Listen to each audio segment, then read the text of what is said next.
Lady vous écoute vous propose aujourd'hui à nouveau Tribune Jeune. Les jeunes personnes, les adultes de demain ont des choses à nous apprendre. On parle de conflits de génération, on parle de perspectives. On est toujours ou trop peu au courant de ce que voudraient véritablement ces personnes-là. Et de temps en temps, dans Lady vous écoute, toujours sur notre polarité, égalité des chances entre les deux sexes, nous avons le plaisir de leur donner la parole avec aujourd'hui deux personnes. Yassira Kamara, bonjour. Bonjour. Merci d'être revenu, et vous nous direz d'où d'ailleurs, parce que pendant le mois d'août, le voyage a été long. Vous êtes, je le rappelle, pour ceux qui vous connaissent et ceux qui ne le savent pas vont l'apprendre, présidente de l'association de la populace. Vous êtes étudiante en art et en communication et bien sûr chroniqueuse dans Lady vous écoute, ce qui nous fait très plaisir. Merci d'être présente avec nous, bien sûr, à Monsieur Mkiel. Bonjour. Bonjour. Merci à vous d'avoir accepté de participer à l'émission d'aujourd'hui. Alors, dans la foulée, je vous ai présenté comme consultant événementiel, mais vous êtes aussi chef de projet informatique, mais vous êtes aussi étudiant en licence maths info à Jussieu Paris. Et j'en ai oublié, je vous laisse le soin de préciser. Par contre, je ne suis plus étudiant, j'ai terminé mes études en 2008, Oui. donc une licence maths informatique à Paris 6, Jussieu. Et mon métier au quotidien, c'est chef de projet informatique. Et en parallèle, je suis photographe, organisateur d'événements afro et consultant événementiel. Merci pour votre présence, à vous qui êtes aussi avec nous pendant ces 90 minutes. 01 45 55 76 87. Parole aux jeunes. Je vais vous poser la question tout de go. Avez-vous le sentiment que les adultes et vous parlez le même langage? À toi? Parfois, oui, on a le même langage, mais la plupart du temps, non. En fait, c'est le vocabulaire qui est différent, c'est le schéma de pensée. Je pense que c'est la vie avec les réseaux sociaux qui change tout, avec les connexions mobiles. On n'a plus, j'ai l'impression que c'est obligatoire de ne pas être d'accord aujourd'hui avec les adultes, avec peut-être pas que les parents, les proches. Il y a toujours quelque part où non, ce que tu fais, c'est pas bien. De mon temps, c'était pas comme ça. Mais c'était quoi ce temps? Est-ce que vous vous projetez vers l'avenir? Pensez-vous qu'avec vos enfants, ce sera différent ou ce sera pareil ou pire? Je pense qu'on se dit toujours qu'avec mes enfants, ce sera mieux. Moi, je ferai ça. Moi, je lui parlerai dès le début. Mieux que ma mère. Mais je sais qu'il y aura les mêmes difficultés parce que, bon, je suis jeune, mais j'étais plus jeune.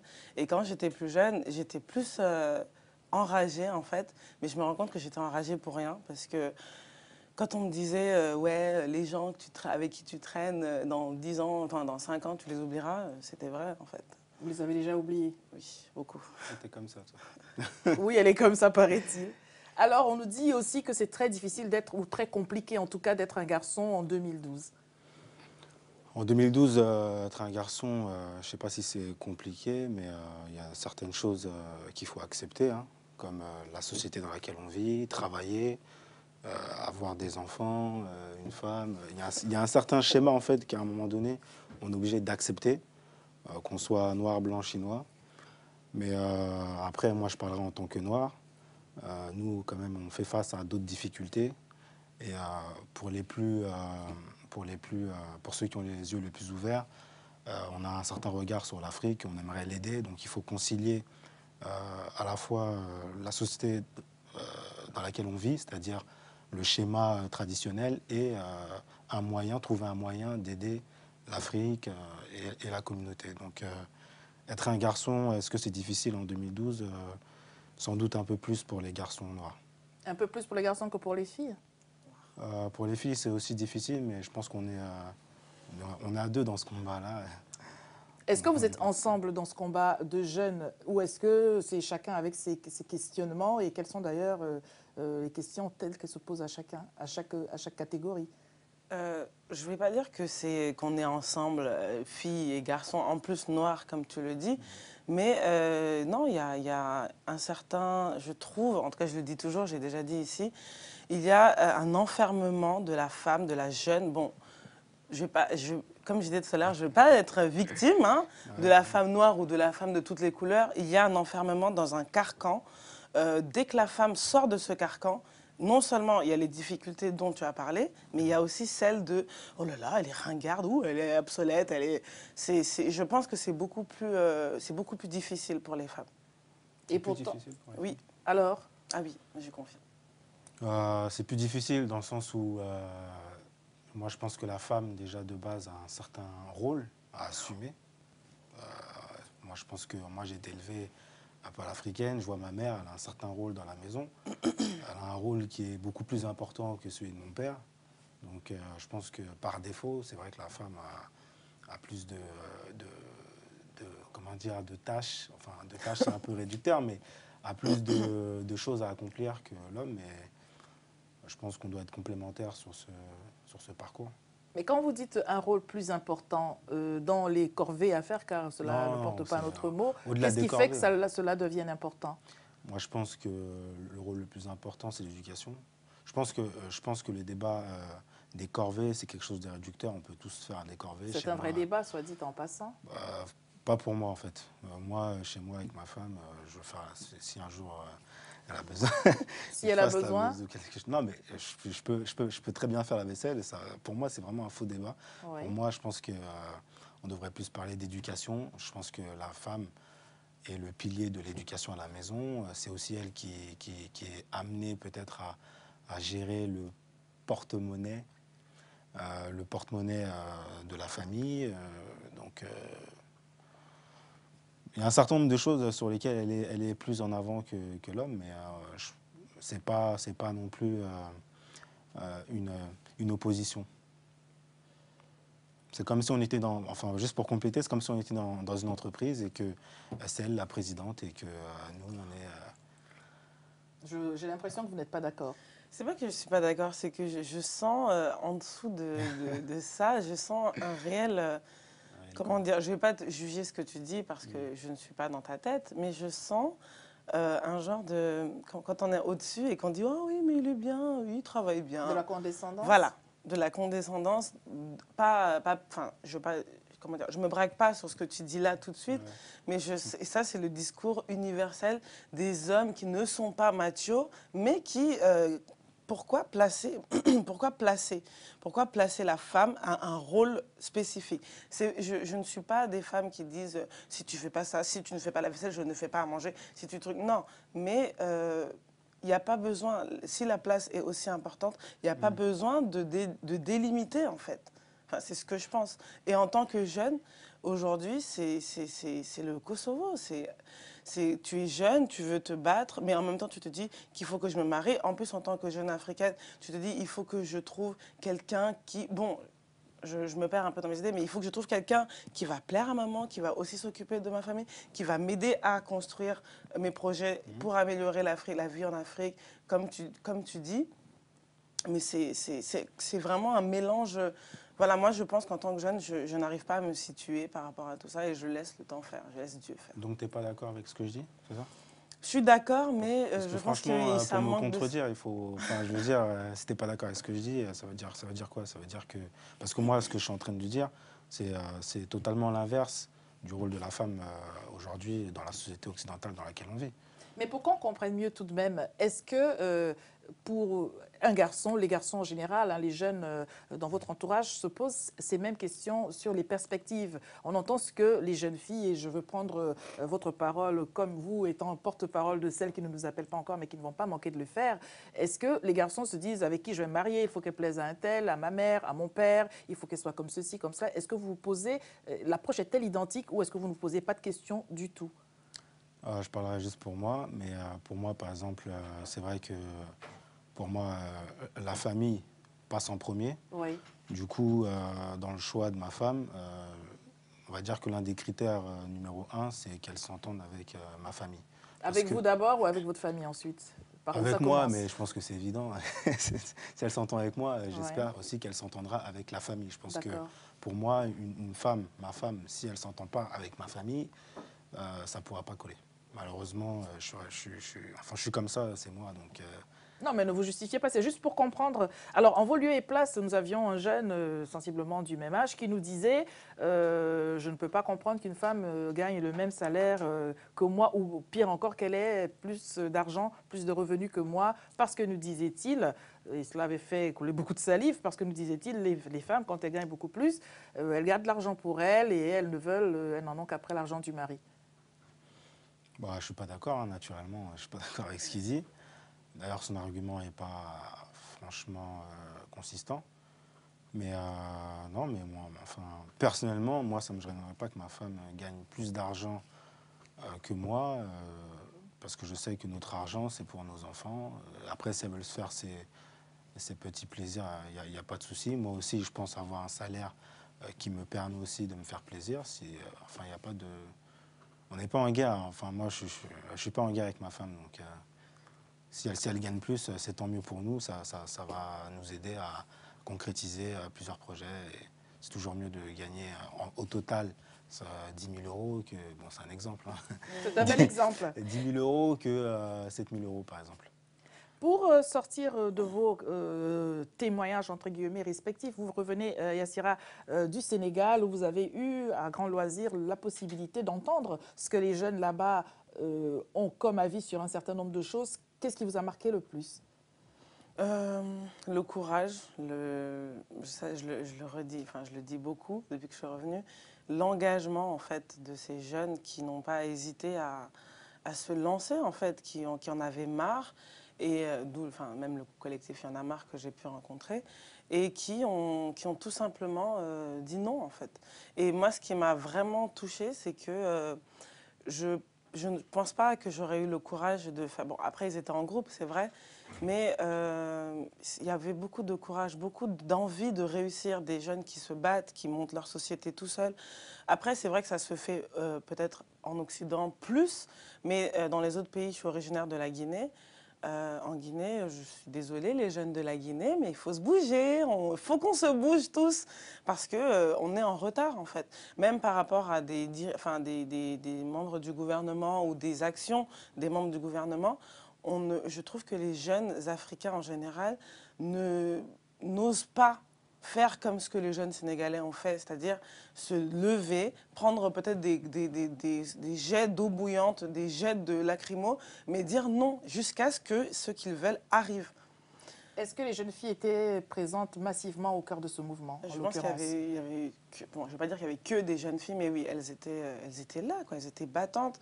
J'ai vu des vidéos, j'ai vu des filles qui m'ont raconté comment ça se passait, la violence avec laquelle on les repoussait. Oui, les femmes étaient présentes et c'est vraiment tout à leur honneur parce qu'on a besoin de ça. Ça m'a donné beaucoup d'espoir pour nous parce que nous sommes les dirigeants de demain, à savoir qu'on pourra, en tout cas je l'espère, on aura un nombre assez important de jeunes qui pourront dire non et qui pourront voir qu'au bout d'un moment, un régime n'est pas le bon, quoi.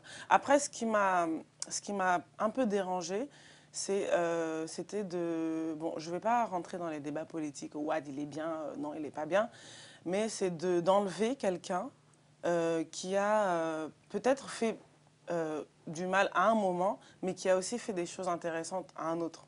Ouais. C'est-à-dire à tout prix vouloir dégager quelqu'un pour mettre quelqu'un d'autre. Et là, justement, pour agrémenter ce que j'ai pu observer, ils ne sont pas forcément satisfaits de Macky Sall. L'histoire nous le dira. Je voudrais quand même savoir quelles sont les préoccupations des jeunes femmes, des jeunes filles aujourd'hui au Sénégal.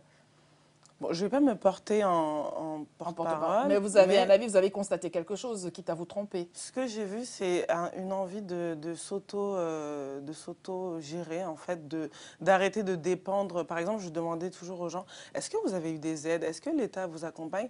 Et les réponses que j'avais des femmes, justement, j'ai rencontré une créatrice de bijoux qui s'en sort toute seule. Et elle disait, mais moi, je n'attends plus, en fait. Donc, c'est cette soif-là que les filles ont de se battre, de monter des projets, d'aider les jeunes, de ne plus attendre. En fait, ils ne veulent plus attendre. Ils veulent faire les choses par eux-mêmes. Par exemple, il y a une jeune femme qui s'appelle Fatou Sambasso, qui a monté une association qui aide des enfants démunis à avoir accès à l'école, en fait, tout simplement. Et elle le fait toute seule. C'est-à-dire qu'elle rassemble des amis, je pense que tu la connais, des amis, des gens qui sont là, qui donnent des fonds, et elle parraine en fait. Et c'est juste incroyable. Nous allons prendre notre premier appel au téléphone. Bonjour. Oui, bon, je me dis, mais bonjour à tous les invités sur le plateau. Je vais juste réagir par rapport au propos de la jeune dame qui est sur le plateau en parlant du Sénégal et de la Guinée, ou bien plus d'autres pays d'Afrique. Il faut qu'elle sache que le Sénégal, que c'est un pays où les gens ont beaucoup de maturité. Et ça a démontré depuis une trentaine d'années. Le peuple sénégalais n'est pas comme les autres. En fait, le peuple sénégalais est le peuple le plus évolué, je pense, de ma part, des pays francophones. Donc le reste, on comprend. Voilà ce que je peux dire. Il y a beaucoup plus de maturité dans ce pays, que ce soit les jeunes, que ce soit les hommes politiques. Il y a beaucoup plus de maturité au Sénégal que dans d'autres pays francophones. Donc on ne sait pas pourquoi, mais je pense que c'est un pays très mature. Voilà. Si ailleurs ça ne bouge pas, ben, c'est parce qu'il y a beaucoup plus d'anarchie. Les Sénégalais, d'abord c'est un peuple qui s'entend très bien. Ils ont une langue commune avec qui ils se retrouvent, le Wolof. Je pense que c'est peut-être ça qui fait en sorte que ce pays aille toujours de l'avant, malgré les petits éléments.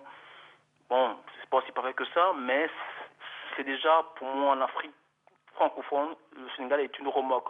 Et c'est un exemple à suivre. Voilà ce que je voulais dire.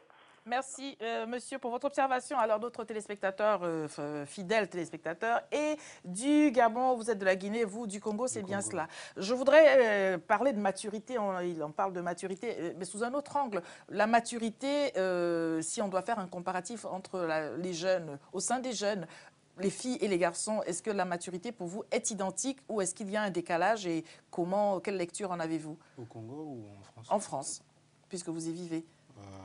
Je pense que la maturité est identique, à quelques années près, mais je pense qu'on est tous assez matures à partir d'un certain âge. Ouais, je pense que la maturité est identique. Ouais. Savez-vous ce que les filles pensent que vous pensez? Non.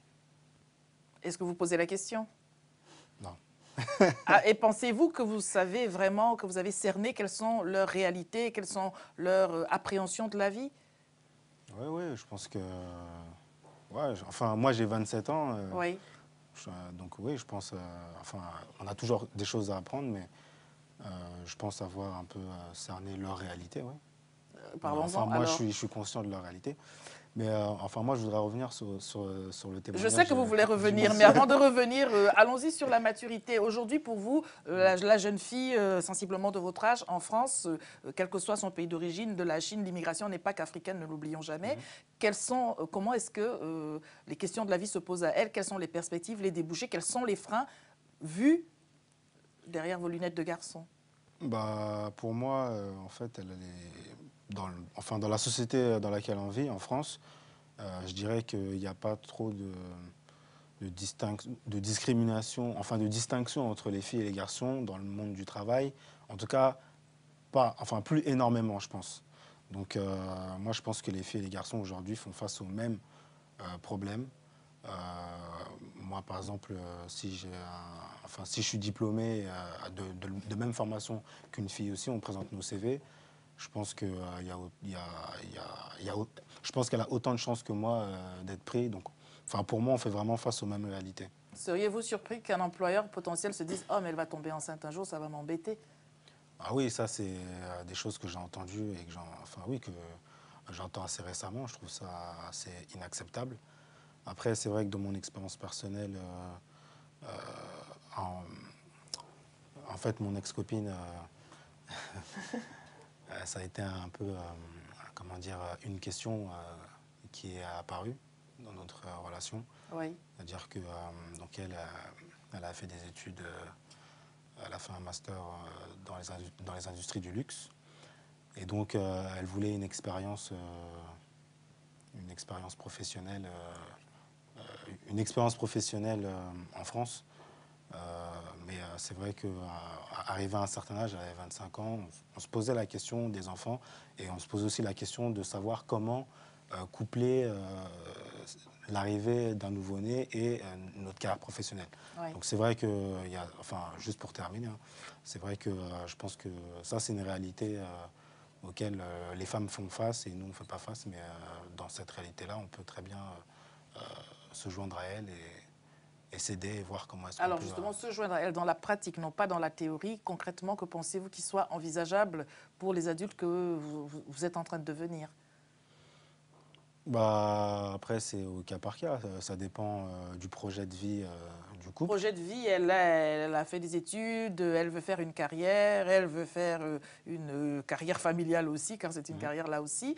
Comment est-ce qu'on peut mettre véritablement les hommes à contribution? Comment est-ce qu'on peut mettre les hommes à contribution De manière à ce que ce projet-là ne soit pas, en tout cas n'invalide pas complètement son plan à elle seulement. Bah, je pense que en fait, la seule préoccupation d'une femme qui va avoir ou qui compte avoir un enfant, c'est vraiment comment est-ce que son employeur va le prendre et comment est-ce qu'elle va gérer sa carrière professionnelle. Donc après, nous, comment est-ce qu'on peut intervenir dans sa carrière professionnelle? On a très peu de marge, je pense. On peut juste la conseiller. Et en revanche, avez-vous plus de marge de manœuvre dans son organisation au privé? Bah oui, je pense que si vraiment le choix est fait, après, il y a des questions économiques, financières qui peuvent se poser, à savoir comment est-ce qu'on va joindre mon salaire plus son allocation ou sa moitié de salaire, etc. Donc, mais tout ça, en termes de pratique, oui, c'est des questions... enfin, je veux dire, on est ensemble, donc... Vous vouliez réagir à ce que nous disait le téléspectateur? Oui, donc moi je voulais réagir à ce que disait le monsieur, c'était très intéressant ce qu'il disait. Et, il avait raison, enfin, il a raison, je pense, sur la maturité du peuple sénégalais francophone. C'est l'un des peuples les plus matures en Afrique. Moi je suis congolais et je peux dire qu'aujourd'hui le Sénégal est un exemple pour l'Afrique francophone. À quoi pensez-vous que cela soit dû d'ailleurs? Bah, je pense que la corruption en fait, dans les pays d'Afrique centrale est très élevée et plus élevée peut-être qu'au Sénégal, même si au Sénégal je pense qu'il reste encore de la corruption. Mais je pense qu'en Afrique centrale, au Congo notamment, il y a énormément de corruption et énormément d'instabilité en période d'élection. Donc c'est très difficile pour le peuple congolais d'intervenir ou de se lever. Je pense que le peuple congolais actuellement manque un tout petit peu de maturité pour s'opposer au gouvernement. On entend souvent les jeunes de la diaspora dire on voudrait aider l'Afrique. La question qu'on se pose, c'est qu'il faudrait déjà que ces jeunes puissent s'aider eux-mêmes dans le contexte de vie qui est le leur. Est-ce qu'ils réussissent, d'une part? D'autre part, comment faire pour être concret? Aider l'Afrique, c'est peut-être aider les personnes en Afrique, aider peut-être les jeunes de votre génération en Afrique. Je voudrais là parler de la question, par exemple, des filles mères. Des filles mères, pas seulement en Afrique, partout sur la planète, il y en a. C'est une situation qui va faire que tout est hypothéqué parce que si on voulait faire des études, si on voulait travailler, en tout cas, on a cette responsabilité-là qui est là pendant 9 bons mois et plus, si affinité, plus d'ailleurs. Et du jour au lendemain, pratiquement, tout est remis en cause. Quel regard portez-vous sur cette situation? En fait, je voulais répondre à cette question en 2 points, Oui. juste pour agrémenter. En fait, je pense que, juste pour revenir rapidement sur ce que tu disais, je pense que c'est pas une question de corruption ou de maturité, parce que au Sénégal, il y a de la corruption. Ça, on va pas, je sais que tu l'as dit, mais c'est surtout une volonté des Sénégalais, un cran en fait qu'ils ont de dire non. Je pense que c'est là qu'il y a toute la différence avec les autres pays, même d'Afrique centrale, où le peuple a peur en fait. Bon, après, peut-être que justement, le fait que le taux de corruption soit soit élevé entraîne un retour violent de représailles, voilà, de terreur qui est peut-être plus élevé. Mais ça peut paraître, comment dire, prétentieux ou facile de le dire, mais il faut qu'on dise non, il faut qu'on se lève. Après, je ne vais pas aller dans tous les pays pour dire non, non, non, mais il faut... Vous pouvez le dire d'ici comme Non, ça. Je pense qu'il y a aussi un autre problème, c'est un problème de formation, de niveau scolaire. Je pense que, par exemple, moi, j'ai ma famille au Congo qui, une fois terminé le bac, ne fait pas ses études supérieures au Congo et va, par exemple, au Sénégal ou en Afrique du Sud. Donc, je pense qu'aussi, il y a un problème d'éducation et de formation. De déboucher, peut-être. de parcours scolaire Ouais. et de déboucher. Par voie de conséquence.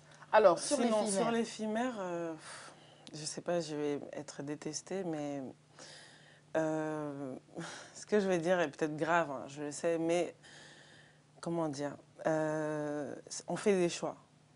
On fait des choix.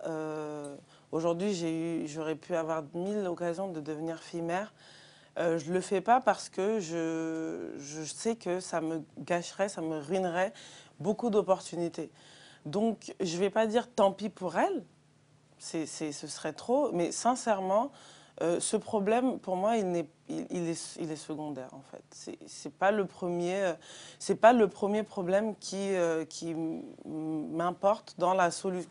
En plus, quand on dit aide à l'Afrique, je sais pas, je me sens mal à l'aise de dire ça, parce que c'est comme si nous, nous sommes, voilà, nous sommes en Occident, nous allons aider. C'est plus un apport des choses qui se font déjà sur place. Donc voilà, après, sur le sujet des FIMR, c'est quelque chose qui me...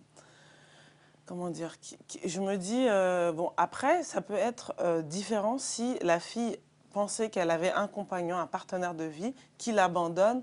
À partir de là, avoir des structures des structures sociales. Mais il faudrait toujours qu'il y ait des fonds, en fait. Donc cette question, vraiment, je la mets... ça n'est pas une priorité à Non. votre sens. Alors, nous allons revenir à cela, mais nous partons à Strasbourg au téléphone. Bonjour. Bonjour Madame Lydie, bonjour à vos invités. Bonjour. Étant donné que c'est un sujet qui me tient à cœur, tout ce qui concerne la jeunesse, je voudrais apporter ma petite pierre à l'édifice, quoi. Au fait, pour revenir un peu sur ce que vos invités disaient tout à l'heure, moi, bon, en partie, je suis d'accord avec eux. Le problème des jeunes, que ce soit en Afrique ou en Occident, un peu partout dans le monde, les problèmes sont les mêmes, les soucis sont les mêmes. Mais les problèmes des jeunes Africains, il manque ce qu'on appelle la motivation des dirigeants, la volonté politique réelle. Il y a des jeunes aujourd'hui, à l'heure où je vous parle, qui ont les mêmes ambitions qu'un jeune Européen ou un jeune qui vit en Europe. Mais la différence, ça se situe au niveau de la volonté politique. Ici, par exemple, les gens, ils ont envie d'aider la jeunesse pour que la jeunesse s'en sorte. En Afrique, c'est pas du tout la même chose. Donc, il faudrait axer, comment dirais-je, les trucs sur plus de motivation, qu'on donne la chance aux jeunes Africains de s'en sortir. Parce que les jeunes Africains, d'une manière générale, il y en a qui ont envie de s'en sortir. Mais lorsqu'on dit jeune, entre guillemets, le jeune, il n'est pas sérieux, il n'est pas motivé, il veut seulement faire la vie. Mais non. Moi, j'ai été jeune, je me rappelle bien en 93, lorsque je prends mon exemple à moi au Tchad, j'avais ma petite entreprise, je travaillais dans l'informel, je vendais de l'huile. Mais j'ai demandé un prêt au niveau d'une banque. Qu'est-ce qu'on me dit? On me dit, monsieur, apportez une garantie de 10 millions de francs CFA. Je dis, mais si moi j'ai 10 millions de francs CFA, je ne serai pas ici devant vous pour vous demander un prêt. Donc vous voyez un peu les difficultés. Il y a aussi l'égoïsme. Il y a des gens qui sont bien placés, mais ils ne veulent pas donner la chance aux jeunes, de peur que demain ce jeune le dépasse et ainsi de suite. Donc voilà, bref. Merci, monsieur de Strasbourg. J'en reviens à vous, Mkiel, avec cette question sur l'éphémère. Yassira Kamara faisait une description. Alors, comment percevez-vous les choses? C'est une réalité, elle est répandue. Cela étant au cas par cas, parce que la question se pose à chacune d'où elle est. À l'écart pratiquement des réalités économiques, les dirigeants veulent aider les jeunes ou ne veulent pas aider les jeunes. Le fait est que quand on est fille et mère, ma foi, c'est comme le nez au milieu de la figure et on ne peut gérer son quotidien qu'en fonction de cela aussi. Bah, je pense que d'abord, il y a le pourquoi de fille-mère. Je pense aussi qu'il y a une partie d'éducation. Je pense que ce n'est pas un cas qui arrive dans toutes les familles. Donc, avant de parler de comment est-ce qu'on va traiter, il faut d'abord peut-être revenir sur la prévention. Oui. Et donc, et ensuite, une fois que le mal est fait, entre guillemets, une fois que donc la fille devient mère, bah, je pense qu'il faut vraiment l'accompagner, ne pas l'isoler. Et je pense que c'est à la famille de prendre la charge de l'enfant pour pouvoir laisser la fille devenir femme, en fait. Et à aucun moment, vous n'envisagez la contribution du responsable en lieu et place géniteur de l'enfant? Bah, c'est vrai que quand on est fille et mère, ça renvoie à cette image en fait de la fille isolée, euh, Malgré elle. malgré elle, avec un compagnon qui n'est plus là. Donc ça renvoie à cette image-là. Donc moi j'ai répondu par rapport à cette image que j'ai de la fille mère. Maintenant, si le compagnon est là, c'est un bonus, je dirais, parce que si le compagnon est là, je pense que lui-même n'est pas un homme, un garçon, entre guillemets. Donc un garçon avec peu de moyens financiers, du coup, ça reste un peu... il devient un peu obsolète, en fait. Donc, Comme dirait une grand-mère, il aurait fallu y penser avant. Nous allons partir en Hollande. Bonjour, monsieur. Bonjour, Lady. Et je dis bonjour aussi à vos invités. bonjour. En fait, je voudrais aussi apporter mon grain de sel. Pouvez-vous parler vraiment plus fort, monsieur, s'il vous plaît? Je disais que je voudrais apporter mon grain de sel au débat concernant la jeunesse. Oui. J'ai entendu mon prédécesseur tout à l'heure disant que, ouais, au fait, c'est pas de la faute à la jeunesse, bien au contraire, la volonté politique. Moi, particulièrement, je ne suis pas tout à fait d'accord avec lui, parce que j'ai bien écouté madame qui est à côté, qui vient de la Guinée. Concernant la jeunesse guinéenne, pour moi, le problème, c'est que, en général, la population guinéenne ne connaît pas ses droits et ses devoirs. Le droit et le devoir un peu confus, parce qu'ils sont un peu emportés par la religion, et les religieux jouent un peu le rôle des politiciens en disant que, bon, voilà, le pouvoir appartient, c'est Dieu qui octroie ce pouvoir. Donc, ils sont un peu bernés dans cette religion. Donc, la jeunesse guinéenne ne sait pas au juste où se trouvent leurs droits et leurs devoirs. Donc, pour moi, quelle que soit la volonté politique, les politiciens ne peuvent jouer le jeu qu'ils veulent, mais bien au contraire le jeu de la population. Essayer de mettre la population à l'aise. Mais il faut que la population sache au fait comment revendiquer ses droits. C'est la population qui met ses politiciens au pouvoir, et ils essaient de pousser ces politiciens à exaucer leurs besoins, ce qu'ils veulent. Mais en ce qui concerne le Sénégal, par exemple, j'ai bien suivi le Sénégal, où la jeunesse a compris qu'il fallait un changement. Et ce changement, c'était universel. Toute la jeunesse voulait cela, malgré les différences politiques, mais toute la jeunesse était d'accord pour le changement. Donc ils ont connu au fait leurs besoins, et ils se sont rassemblés derrière tous le besoin général. Donc voilà. Merci, merci monsieur. Je suis obligée de vous interrompre pour rendre la ligne disponible pour nos autres téléspectateurs. Vous n'aviez pas tout à fait l'air d'accord avec le propos de monsieur. Je trouve que c'est très facile de mettre les problèmes de la jeunesse sur le fait qu'elle soit bernée par les chefs religieux, d'après ce qu'il a dit. Il semble en fait dire que les politiques c'est pas de leur faute, mais si les Guinéens ne connaissent pas leurs droits et devoirs, je sais pas, il y a un ministère de l'enseignement, il y a des choses, des machines qui sont là pour rendre ça accessible dans les écoles. Donc, je pense qu'il faut pas... Le but n'est pas de dire qui a tort ou qui a raison, mais de trouver des solutions.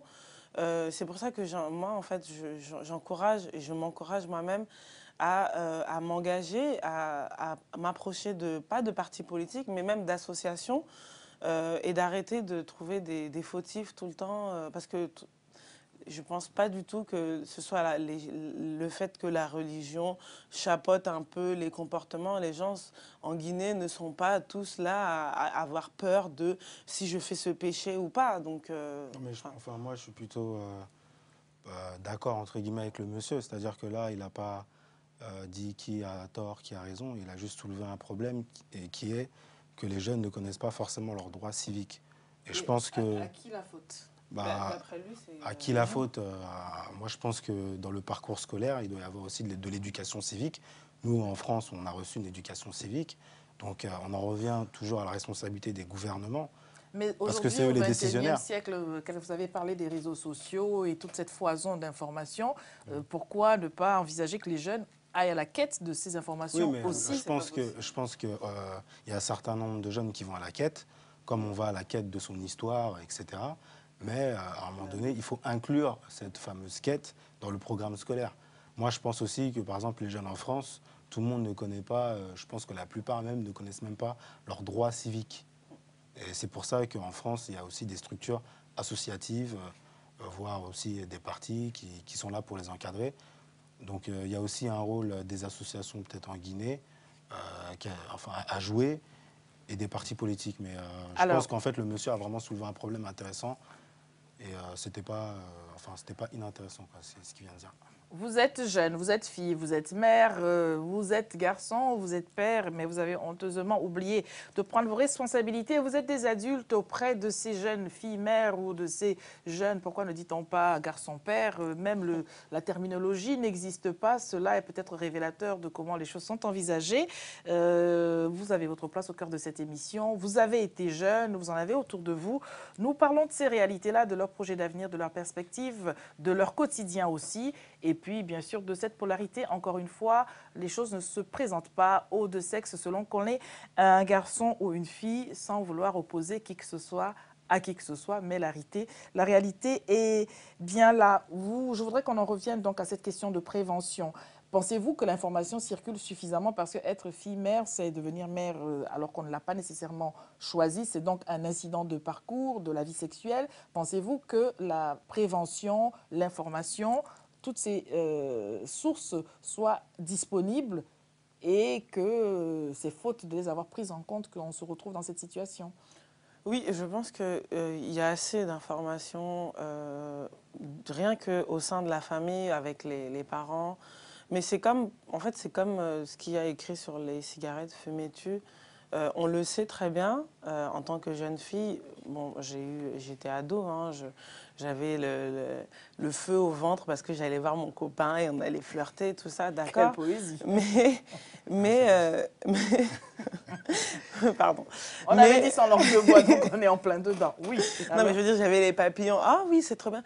Mais au bout d'un moment, moi, ma mère m'a tellement bien prévenue, mes grandes sœurs m'ont tellement dit, tu sais, si tu vas avoir un enfant, tu vas souffrir, on va te laisser, tu vas voir. C'est qu'en fait, j'avais cette crainte. Et aujourd'hui, les parents, je pense que c'est aussi la responsabilité des parents et même des gens autour de prévenir plus parce que à côté, on a les stars américaines, les baby mamas, je ne sais pas si c'est comme ça qu'on les appelle, qui ont des enfants, je ne vais pas dire qu'ils pondent parce que c'est méchant, même si c'est ce que je pense, pour les stars comme ça. Et puis on se dit, ah, je vais avoir un bébé et je vais le mettre en Gucci, je vais le mettre des petits trucs comme une poupée, mais le bébé, il grandit, le bébé, il peut tomber malade, le bébé, enfin, voilà. Il a un prix, enfin, je veux dire, il y a quand même... il y a oui, une charge, un coût, bien sûr. Donc, c'est surtout axer le prévenir, parce que quand on est jeune, tout ce qu'on nous dit comme conseil, on s'en fout. Mais il ne faut pas lâcher, il ne faut pas se dire « Oh, elle m'écoute plus, moi je suis fatiguée, je ne peux plus ». Parce que c'est là, en fait, que ça arrive. Et quand ça arrive, voilà, quoi. On peut avoir un enfant... Quand ça arrive, ça c'est arrivé. Ouais. Mesdames et messieurs, les jeunes appellent de tous leurs voeux vos bons conseils, quand bien même ils ne vous disent pas que ces conseils sont bons. Alors, justement, plutôt que de parler des dirigeants qui ne sont pas dans la maison où l'on dort, mais parlons donc des adultes qui sont les parents autour, on parle beaucoup des tabous. Est-ce que vous ne pensez pas que les tabous viennent torpiller l'évolution, l'encadrement de ces jeunes au sein des familles?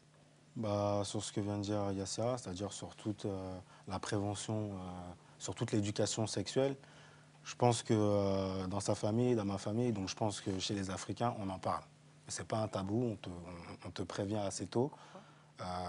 Dès que la femme, par exemple, a ses premières règles, on l'apprend. Si ce n'est pas la maman, c'est la tante. On l'apprend, on la met à part, on lui explique que là, maintenant, il faut faire attention parce qu'à la moindre... Est-ce que vous pensez que ce sont des questions de femmes? Parce que vous parlez de la maman, de la tante, et de la même manière que vous ne nous parliez pas du géniteur, tout à l'heure, on n'entend pas la présence masculine. Je pense que c'est aussi... Dans un registre où les hommes ont quand même un rôle... Je pense que c'est aussi révélateur, c'est-à-dire que les femmes, on leur demande peut-être de ne pas avoir de sexe, tout simplement, et les garçons, enfin les filles plutôt, et les garçons, on leur demande de se protéger. Tout simplement sans le... Et de repeupler la planète même. Voire de repeupler la planète, mais en tout cas, on leur jette des paquets de préservatifs dès qu'ils ont 14 ans. La maman, elle vient. Bon, voilà, tu fais attention. Ah, c'est la maman qui ramène des préservatifs? C'est souvent la maman, parce que le papa, il n'est pas toujours... Cela vous interroge-t-il d'ailleurs? Comment? Cela vous interroge-t-il d'ailleurs que les hommes ne soient pas présent, je généralise, hein, il y a des exceptions bien entendu, mais est-ce que c'est révélateur de quelque chose à votre sens? Je pense que c'est une question de culture. C'est dans les familles africaines, dans la génération de nos parents, c'est vrai que les papas ne sont pas présents pour l'éducation. Ça, c'est ce que je vous disais avant. Oui. Donc, c'est pour ça que la femme a ce rôle un peu important concernant l'éducation des enfants. Donc, moi, mon père, j'ai jamais parlé de quoi que ce soit. Enfin, en tout cas, pas de. Il deviendra grand-père, mais c'est tout, il comprendra pas comment. Pas de prévention sexuelle avec mon père. Par contre, avec ma mère, elle me rabâchait sans cesse. Fais attention, voilà un paquet. Et pour mes sœurs, c'était interdiction avant le bac ou avant le bac plus 5. Donc c'est vrai que c'est deux visions différentes. C'est deux préventions différentes plutôt. Bah, moi, la question du tabou chez moi, non, je ne peux pas confirmer parce que le tabou chez moi, c'est, enfin, comment dire, mes parents on discute, hein, il n'y a pas de problème, ils sont ouverts et tout, mais il n'y a jamais eu de moi, ma mère, mais quoi? Il n'est jamais venu te voir ah non, non, non. En te disant, non. Écoute, ou ta tante, parce que enfin, quand je dis les mères, c'est une femme est venue te voir. Moi, c'était à la rigueur, à la télé, il y a une scène un peu érotique. Oui, mais ok. Il n'y a pas de... Il y a pas... Là, on parle de sexe. Zéro, oui, mais moi, là, je ne te parle pas de sexe. Enfin, comme je te disais, par exemple, la prévention pour les garçons est vraiment axée autour du sexe. C'est-à-dire qu'on leur distribue des cartons de préservatifs en les mettant en garde, alors que la prévention des jeunes filles est plus axée autour de... En gros, on leur dit, fais attention. Oui, ne fais pas. Parce que tu risques de tomber enceinte. À partir du moment où tu as tes règles, tu dois faire attention. Donc, en gros, évite toute relation sexuelle. Enfin, moi, il me semble que c'est le message qui a été transmis. Alors, nous allons reprendre notre téléspectateur en Hollande. J'attends de vous que vous puissiez parler bien plus fort, monsieur, s'il vous plaît. Bonjour à nouveau. Bonjour, Lady. Je voulais parler au fait du tabou que vous avez évoqué sur le plateau. Moi, j'aimerais poser la question à vos invités. Une femme, est-ce que pour aller au mariage, généralement en Guinée, ce que je connais, on demande à ce que les femmes aillent au mariage avec leurs partenaires sans le contact sexuel.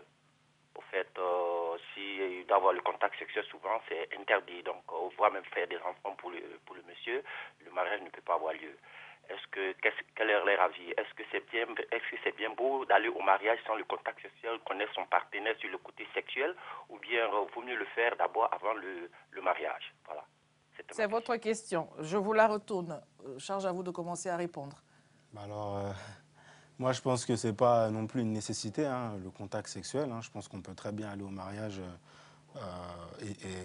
et découvrir sa femme après. Je pense qu'aujourd'hui, on est dans une société qui est quand même basée énormément autour du sexe et que ça... c'est-à-dire que la société, pour moi, en fait une nécessité alors qu'on est bien loin de la vérité.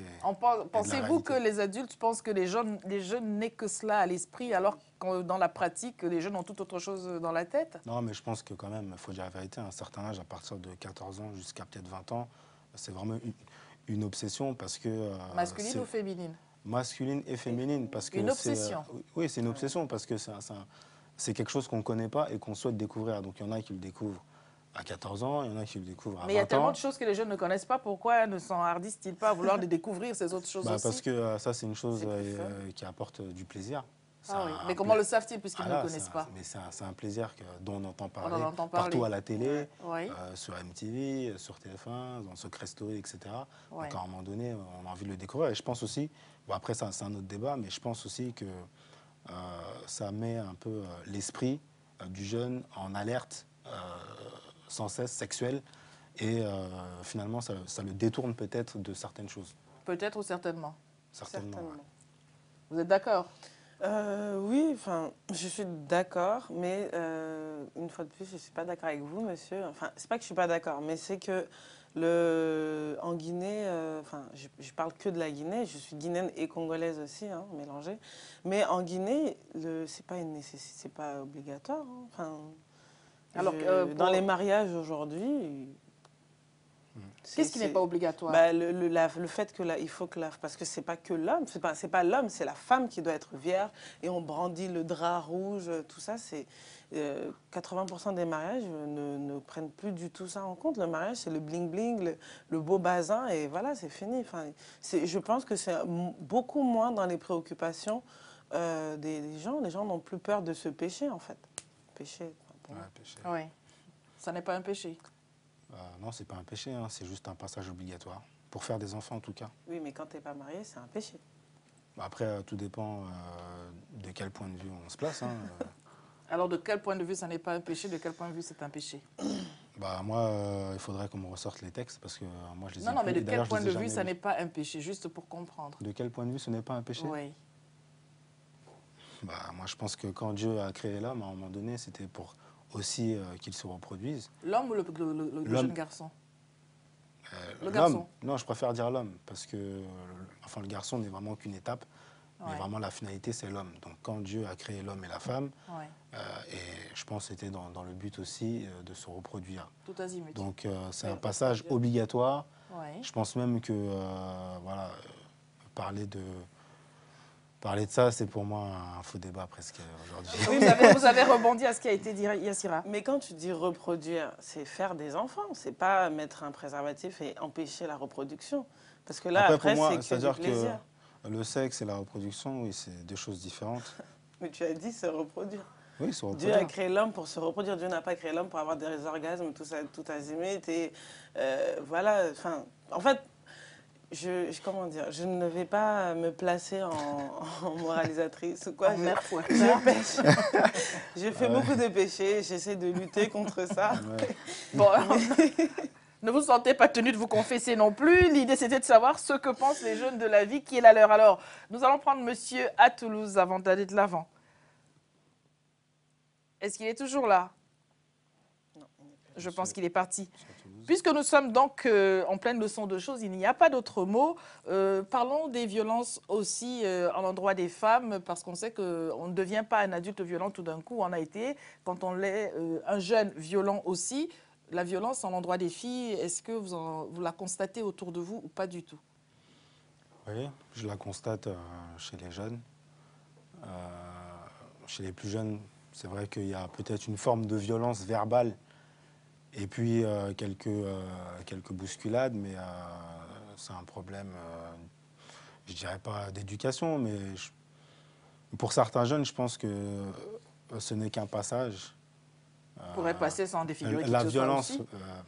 verbale, mais après, je pense que la violence physique, ça, il faut en parler, mais je pense que la violence verbale n'est qu'un passage dans le sens où le jeune est en pleine éducation.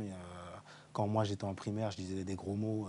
Finalement, j'en dis plus trop aujourd'hui. Donc, Mais est-ce que cette sans parler de la éducation des violence garçons... physique, hein, bien Oui, sûr. j'entends bien, mais est-ce que cette éducation, cette maturation même des jeunes garçons doit forcément se faire au détriment de la gente féminine qui donc doit comprendre que si on me traite Mais de je tous pense les aussi noms, qu'il y a c'est de la bien parce que violence ceci, cela. verbale chez les jeunes femmes, filles. Bien sûr, personne n'a le monopole de la violence, Et, cela dit, mais tout de même, il y a une tendance qui se dégage. Pour moi, ce que je vois en fait, c'est qu'il y a une violence verbale chez les jeunes, que ce soit l'homme vers la fille. Que et disent les filles aux la garçons fille vers le de garçon. violent? Que disent les filles d'ailleurs aux garçons? Il faudrait demander à mon petit frère, je n'ai pas tous ces textes, mais moi j'ai quelques conversations que j'entends des fois de sa fille, de sa copine, Oui. qui le menace de le gifler comme ça, et lui aussi pareil. Mais bon. Est-ce que c'est une action? Est-ce que c'est une réaction? Quel regard portez-vous sur cela? C'est vrai que c'est une bonne question. Il y a toujours des bonnes questions sur ce plateau. Je pense que c'est forcément une réaction, mais je pense aussi que chez le garçon, c'est aussi une réaction. À Donc, quoi? Du coup, À quoi? c'est une réaction. Là, je suis un peu perdu parce que là, ça touche vraiment les jeunes. Et Mais c'est pour ça que nous sommes là. À quoi J'aurais dû inviter mon petit frère sur le plateau et lui, il aurait pu. Vous avez eu son âge à un moment. Mais moi, j'ai pas eu son comportement. Moi, personnellement, je peux dire que j'ai à aucun moment été violent. J'entends bien, mais alors, simplement, non pas pour justifier, mais pour comprendre ce phénomène. En gros, vous dites que c'est une réaction des jeunes garçons à quelque chose, qu'est-ce que pourrait être ce quelque chose qui ferait qu'ils se sentiraient tenus d'être violents à l'endroit des jeunes filles? Bon, moi, je vais prendre mon cas.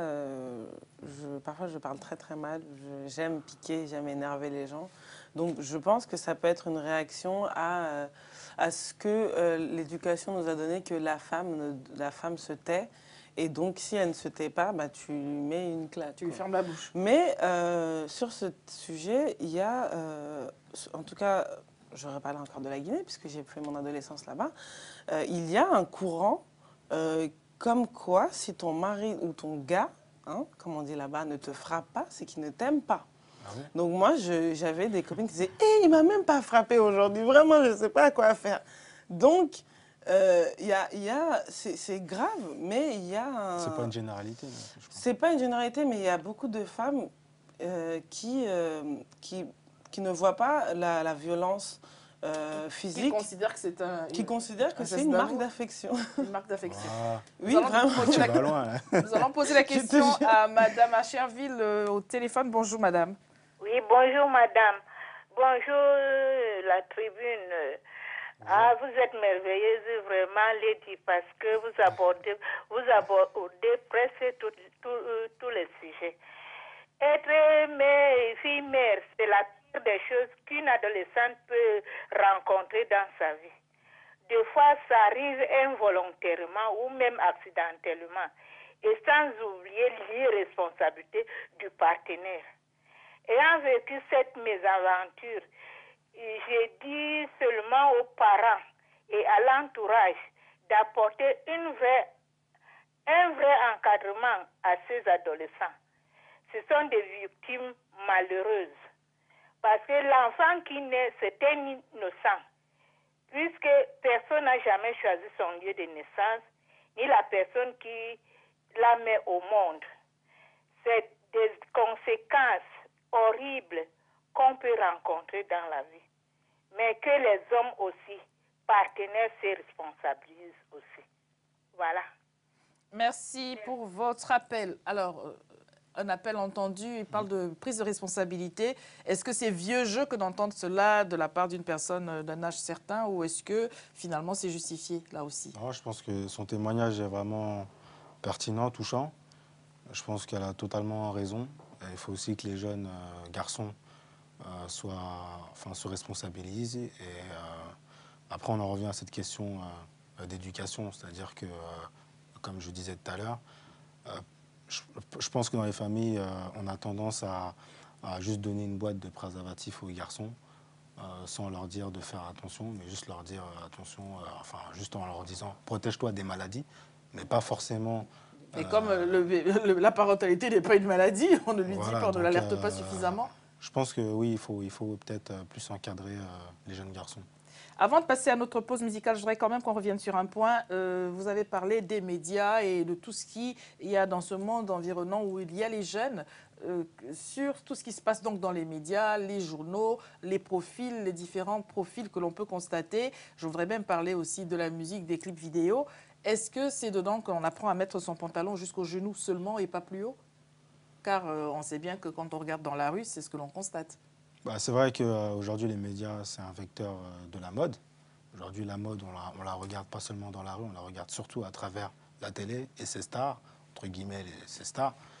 Et donc, ces starlettes américaines surtout. Et donc, c'est eux qui nous dictent un peu notre façon de s'habiller. Donc, vous qui êtes photographe et tout ce qui est quand même dans l'événementiel, est-ce que il vous viendra l'idée de dire à ces jeunes, remonte ton pantalon? Ou pas du tout? Pas du tout, parce qu'une fois, je peux encore témoigner là-dessus. Moi, à une certaine époque, je mettais mon pantalon aussi en bas quand j'étais au collège. Qu'est-ce qu'on se dit quand on met son pantalon si bas d'ailleurs? On se dit juste que c'est la mode et qu'on est beau. On est beau. On est magnifique. On se dit pas je le derrière à l'air et c'est pas très beau. On se dit juste qu'on est magnifique et c'est tout. Mais après, et que pense-t-on à ce moment-là de ceux qui mettent leur pantalon où il faut? Qui sont ridicules, tout simplement. Mais je pense que, voilà, encore une fois, c'est un passage. Arrivé à un certain âge, quand on se met à chercher du boulot, là, on vient dans la vraie vie. On remet son pantalon. On remet son pantalon et là, il y a certains standards à adopter. Et donc, je pense que c'est juste la jeunesse. il ne faut pas non plus trop les blâmer sur leur style vestimentaire. Moi-même, j'avais un style vestimentaire, il fallait me voir il y a 10 ans, j'étais Ça va, vous êtes arrangé? ce qu'on appelle un Zoulou, ouais. Depuis, je me suis un peu arrangé, même si je m'habille toujours Il faut bien à que l'aise. jeunesse se fasse. Moi, je dirais juste une phrase en fait que j'ai réalisée depuis, qui m'a beaucoup sauvée, c'est que les stars sont mes employés en fait. Je sais pas comment dire. J'y pensais même ce matin. C'est-à-dire qu'ils sont là pour nous divertir avant tout. Et ils sont là pour nous donner, nous faire rêver. En quelque sorte, ils travaillent pour les gens. Donc, à partir du moment où, je pense, hein, où on arrive à caser ça et on arrive à ne pas les voir comme des icônes ou des dieux et juste accepter leur créativité, on arrive à se dire, en fait, j'ai pas besoin d'avoir la même coupe ou la même jupe que Rihanna parce qu'en fait, elle est moche, comme Lady Gaga, ce qu'elle met. Enfin, bref. Vous avez dit Lady comment? Donc, voilà, Nous allons donc, avant notre pause musicale, reprendre rapidement monsieur à Toulouse. Bonjour. Oui, bonjour. Je voulais juste rebondir sur le problème de la violence des jeunes, jeunes garçons envers les jeunes filles. Moi, j'étais un jeune garçon, aujourd'hui j'ai 33 ans. J'étais un jeune garçon. Ce que je peux dire, cette violence, c'est dû au manque de confiance en soi. Dans tous les couples, que ce soit chez les adultes ou chez les jeunes, il y a des petits problèmes. Le jeune garçon qui manque d'assurance, qui manque de confiance en soi, il n'a comme recours que la violence. On ne peut pas régler tout avec la violence. Donc, il n'a comme recours que la violence, alors qu'il peut bien discuter avec sa petite amie, trouver une très entente. Mais comme il n'a pas confiance en lui, comme il est habité par la jalousie, souvent qui ne sert à rien du tout dans un couple, même si tous on est jaloux, mais un peu de mesure aussi dans la jalousie. C'est ce côté bestial qui ressort toujours, la violence. Parce que ce jeune homme n'a pas confiance en lui, il ne croit pas en lui, il n'a pas confiance à sa petite amie. Dès qu'on n'a pas confiance à sa petite amie, on n'a pas confiance en soi. Donc c'est là où le problème déborde et la violence arrive, tout simplement. Le manque d'assurance, le manque de confiance en soi et le manque du connaître toi-même, tout simplement. Voilà ce que je voulais dire. Merci. Êtes-vous d'accord avec lui? Manque de confiance en soi, alors on prend les filles en otage parce qu'on ne sait pas où se mettre émotionnellement soi-même. Voilà, mais je pense que c'est aussi une période où on se cherche, on apprend aussi à vivre avec une femme. Donc oui, il y a aussi un manque de confiance en soi. Vous n'êtes pas d'accord? Non. Bah moi, je pense qu'il a raison, franchement. Je pense qu'il y a une part de frustration parce que, voilà. C'est quoi la frustration? Mais oui, mais le manque de... Tout mettre sur le manque de... Il y a des gens qui sont méchants, tout simplement. Il y a des gens qui sont violents et qui ne prennent... Enfin, je pense pas que ce soit... Je peux pas argumenter. Je sais que tu me regardes, tu attends tu attends que j'argumente. Mais c'est de l'intimidation, monsieur. Voyons. Il est violent. Vous êtes violent en silence, alors? Non, c'est... Bon, en fait, je suis partiale. Il y a des femmes qui, parfois, poussent les hommes à bout en se disant « je vais l'énerver, je vais le piquer ». Et quand ça arrive à un moment où le gars réagit, on l'a trop poussé à bout. Je dis pas que c'est la faute aux femmes, mais il y a des hommes qui... C'est pas une question... Il y a des hommes qui ont très confiance en eux, qui sont trop riches. Parfois. Voilà, qui sont riches, qui ont tout ce qu'ils veulent, mais qui frappent quand même leurs femmes. Donc, je pense... Enfin, ça peut être une part de frustration par rapport à quelque chose que la femme a. Peut-être que sa femme est belle ou on se rend compte qu'elle peut s'envoler, elle peut faire des choses sans soi. Mais le manque de confiance... Si on parle des jeunes. Oui. Oui. Parce que là, tu parles des adultes qui sont violents. Mais les jeunes, c'est pareil. Quand on a une amie, on aimerait bien être le roi de la jungle et espérer que personne ne le deviendra à notre place. Moi, je pense que quand on a 14 ans, on ne sait pas vivre avec une fille. Et donc, on se cherche. Donc, on a des fois des comportements inappropriés, tout simplement. Que faudrait-il, à votre sens, pour que, justement, on ne trouve pas cela comme un exutoire? Qu'on trouve autre chose? On n'est pas sûr de soi, on n'est pas sûr de soi, d'accord, mais... Moi, je pense que c'est un passage obligé. Après, il y a certains jeunes qui le vivent... Vous êtes fataliste, un passage obligé, donc les filles non, toujours des coups de poing, de toute façon, pour que les garçons grandissent? Non. Enfin, quand je dis un passage obligé, moi, à chaque fois, je parle pas de violence physique. C'était ça ma question. Bon, la violence physique, déjà, ne touche pas tous les garçons, je pense. Non, nous parlons de ceux qu'elle touche. Et ceux que ça touche, la violence physique, ça veut dire que je pense que le garçon a une éducation peut-être difficile qui l'a rendu violent. Mais pauvre garçon. ça l'excuse pas, c'est Le- sûr. le Non, pauvre mais chéri. ça l'excuse pas. Mais après, là, s'il faut que je donne une explication, Avez-vous déjà frappé une fille? non, Jamais. jamais. Avez-vous déjà eu envie de frapper une fille? Oui, ça m'est déjà, oui. Je Et vais alors, pas qu'est-ce qui dire vous non. a retenu? Pourquoi ne passez-vous pas à l'acte? Elle a raison, La raison? oui. Une petite gifle? Une petite gifle. Non, même pas. Non, même pas, non. Un gros mot, un très gros mot. Ça peut m'arriver. Ah, ça vous arrive encore? Non, non, ça peut m'arriver. Oui. Ça m'arrive plus trop, mais ça peut m'arriver. Et qu'est-ce que vous vous dites de vous après coup? Bah, c'était suite à une réaction, donc je me dis rien du tout. C'était ça, suite à une réaction, c'est-à-dire que Elle m'a j'ai cherché. réagi. Non, non, enfin, c'est pas qu'elle m'a cherché, Ouais. on n'est pas dans le... Mais j'ai juste réagi à un certain comportement. Oui. Ensuite, je pense qu'après la dispute, il y a toujours une phase de dialogue amical et réconciliation. Absolument, mais de vous-même, à l'intérieur de vous-même, est-ce que vous vous dites, oh, j'avais pas besoin d'aller jusque-là, ou est-ce que vous dites, elle m'a cherché, Oui, elle m'a bah, trouvé? bien sûr, on se dit toujours ça, mais après, on se dit, c'est vrai que j'ai été trop loin, et après, on se dit, elle m'a cherché, elle m'a trouvé. Mais après, on se dit, Et bon... si elle me recherche, elle me retrouvera? Non, non, après, on se dit, bon, je propose qu'on fasse la paix et qu'on reparte sur de bonnes bases. Excuse-moi, excuse-moi. Qu'est-ce que les garçons se disent entre eux quand ils constatent qu'il y en a un qui va avec ses coups de poing à l'endroit des filles? Est-ce qu'ils se disent, bon, t'exagères un moi, peu, par exemple, ou est-ce que... dans mon entourage, dans mes Oui. amis, il n'y a personne qui frappe sa copine.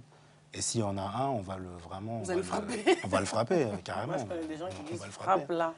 Alors, avez-vous déjà pris une gifle, une petite gifle, Yassira? Tu peux dire oui, hein, tu peux dire. Oui, j'ai déjà pris une gifle, mais j'étais allée très très loin. Alors, quand vous prenez une gifle, vous vous dites quoi?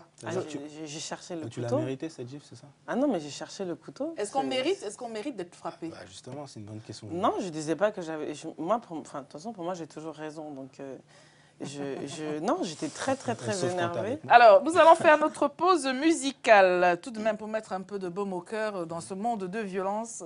Les jeunes, je vous rappelle que Patience Dabani est en concert au Zénith de Paris. C'est le 2 novembre et pour vous remercier d'avoir accepté de venir quand même nous parler de ces choses secrètes qui est la vie, que sont les vies des jeunes, parce qu'on n'a pas toujours une visibilité dessus. Vous allez très certainement gagner des places, vous aussi, pour aller à ce concert-là. C'est la Mama Patience Dabani en concert unique le vendredi 2 novembre 2012 de 19h à 23h30 au Zénith de Paris. Donc, je voudrais même vous donner à voir un vidéoclip où les gens sont bien tenus, qui plus est, voyez-vous, c'est juste merveilleux. Regardez et à tout de suite.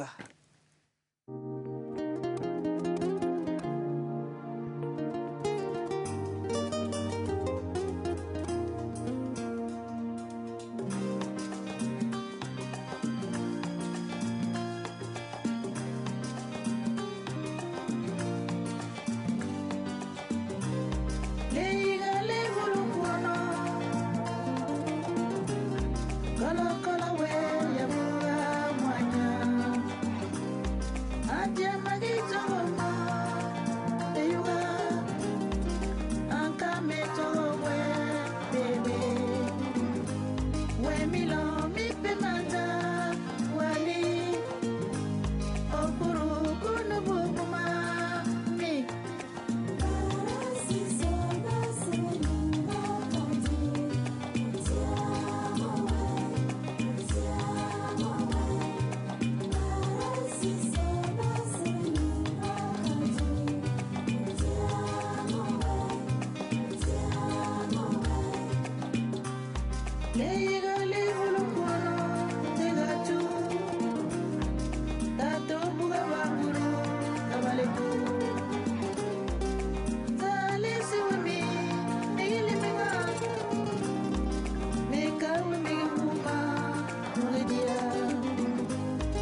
Dans Lady vous écoute, Tribune Jeune, et vient de nous rejoindre un adulte en la personne de Monsieur Kéchéri Doumbia. Bonjour. Bonjour Lady. Je voudrais rappeler que vous êtes du Front Nouveau Citoyen. L'actualité au Mali ne reste pas figée. Des communiqués de presse, des manifestations, des rencontres. Il y a eu la célébration du cinquantenaire du Mali il y a quelque temps. Des 52 ans. Des 52 ans précisément. Et vous allez nous en parler tout à l'heure. Mais avant cela, puisque vous avez suivi tout ce qui s'est dit par ces jeunes en première partie d'émission, vous êtes la voix des adultes sur ce plateau et j'aimerais bien vous entendre à ce sujet. Merci beaucoup Lady. Bonjour. Alors, moi, j'ai suivi et je les ai trouvés magnifiques, beaux et chargés d'énergie et très rassurants. Même leurs contradictions me rassuraient beaucoup parce qu'il faut éviter quand même que la jeunesse elle soit uniformée, lisse. Ça, c'est le manque de dynamisme. Donc, cette énergie, je l'ai trouvée complémentaire. Et du coup, j'ai même envie de dire, j'ai envie d'en savoir un peu plus en dehors d'ici. Qu'on ne reste pas seulement dans les professions de foi, qu'on puisse aussi agir ensemble. Et je suis convaincu qu'adultes ou jeunes, les peuples sans mémoire, c'est des peuples qui n'avancent pas. Donc, il faut qu'il y ait des adultes, qu'il y ait les relais, qu'il y ait une transmission. Donc, tous les conflits, j'ai suivi, hein, j'ai même écouté si le jeune homme a donné une gifle ou si la demoiselle en a reçu. Moi, j'en ai donné 2 quand j'étais jeune et j'en ai reçu 3.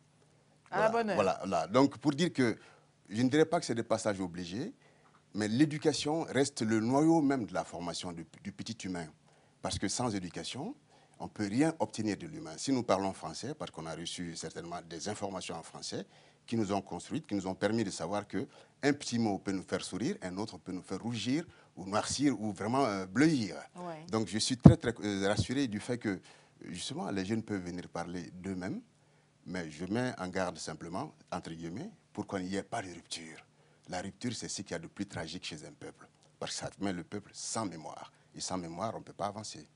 Alors, vous disiez tout à l'heure, ou plutôt vous avez relevé tout à l'heure que j'ai pratiquement torturé notre invité masculin sur le plateau pour mettre un gros point d'interrogation sur la non-présence du père dans ses propos en termes d'encadrement. Et je voudrais bien que vous reveniez là-dessus. Homme de votre État, on entend dire que dans la transmission, la prévention, l'accompagnement, ce serait uniquement du registre de la mère.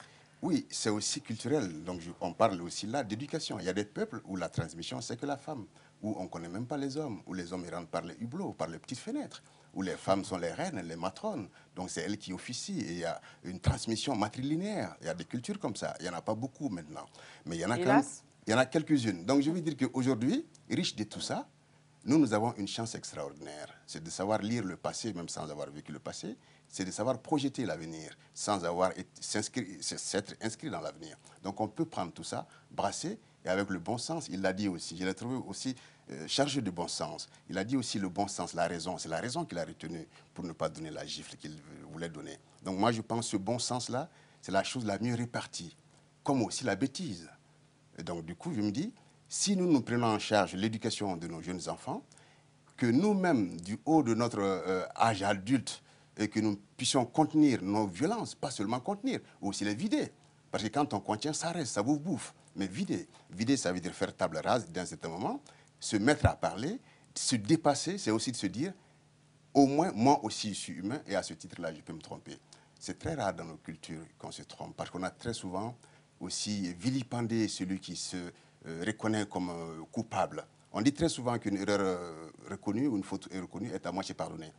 Mais les pouvoirs de chez nous, peut-être on en parlera, ont rendu tellement ingérable et insupportable, la culpabilité, que très souvent, on encense plutôt ceux qui ont tort quand on ne sait pas récompenser ceux qui ont raison.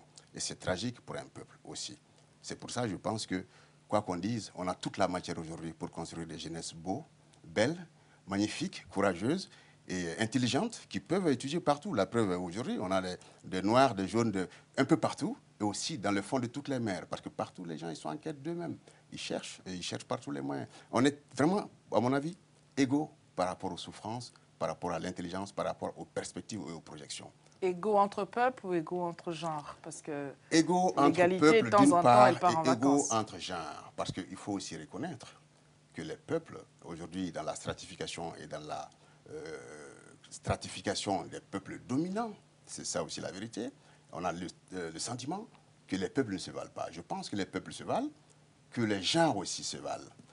Et c'est vrai, ce n'est pas par hasard quand, encore une fois... D'ailleurs, vous avez donné 2 gifles, vous en avez pris 3. Si ce n'est pas de l'égalité, qu'est-ce que c'est? Voilà, moi, je suis même des fois même, la première gifle que j'ai donnée, parce que mes copains m'ont justement dit que je suis trop efféminé. On m'a acculé pour que je puisse en donner. Et je l'ai donné pour ensuite pleurer, parce que c'est la première gifle que j'ai donnée à une copine. Oui. Voilà, donc il fallait quand même que je la donne par solidarité à mes copains pour leur dire que je suis avec vous. Vous voyez que je suis comme Moi vous. aussi, je pense. Moi aussi, je peux. Oui. C'était de la bêtise. Alors. Voilà, c'est sûr, mais la bêtise est formatrice. Et alors, lorsque vous en prenez une, vous, de gifles, la première et la deuxième, j'ai compté 3, Oui. qu'est-ce que vous vous dites la première fois? Alors la première, je me dis, oui, je comprends, c'est la colère. Parce que c'était une dame qui se bagarrait dans un train. On était étudiants, donc on voyageait ensemble. Je l'ai maintenue, je l'ai contenue parce qu'elle voulait se battre coûte que coûte. Je dis non. Et ensuite, elle voulait expliquer à son compatriote. Elle n'était pas du même pays. Donc moi, j'ai essayé de dire simplement qu'il ne fallait pas. Donc elle se retourne, elle me regarde. Et puis tout de suite, elle me la donne. Bon, j'ai mis ça au compte de la colère et puis je suis passé. Et la deuxième, c'était une européenne avec qui je discutais, donc qui essaie de... J'avais les cheveux comme mon voisin, et qui me disait, oui, c'est crépus, c'est rugueux. J'ai dit, non, ça, c'est les cheveux authentiques. Ça, c'est les premiers cheveux sur la Terre, les premiers cheveux humains. Alors, toi, blonde comme tu es, lisse, c'est de la dépigmentation. C'est parce que le genre, c'est un peu perverti. Elle n'a pas supporté, blonde, donc elle me l'a donné, mais je l'ai rendue. Bon, Voilà. alors la troisième.